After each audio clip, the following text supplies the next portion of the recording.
महाराष्ट्र शासनाच्या इतर मागास बहुजन कल्याण विभागामार्फत चालवण्यात येणाऱ्या सोलापूर येथील जिल्हास्तरीय मुलींचे शासकीय वसतिगृह येथे प्रवेशित असणाऱ्या मुलींनी इंजिनिअरिंग क्षेत्रात दैदिप्यमान यश प्राप्त केले।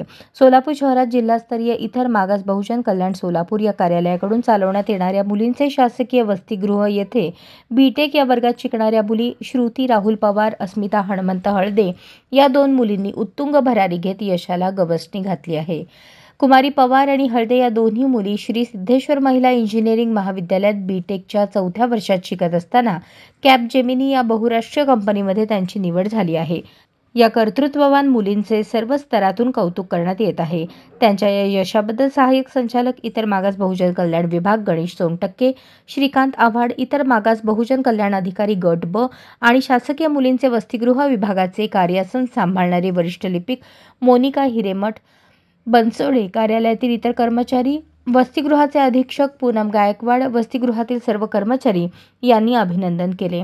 श्रुती पवार आणि अस्मिता हळदे या विद्यार्थिनींचे कॅपजेमिनी या कंपनीत निवड झाल्यावर दोन्ही मुलींचा सत्कार करण्यात आला।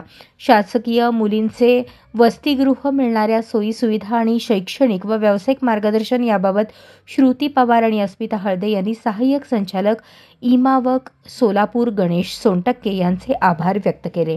इतर मागास बहुजन प्रवर्गातील मुलींनी शासनाने चालवलेल्या मुलींच्या शासकीय वसतिगृहाचा लाभ घेऊन स्वतःचा आणि समाजाचा विकास करावा असे आवाहन श्रुती पवार आणि अस्मिता हळदे यांनी केले आहे।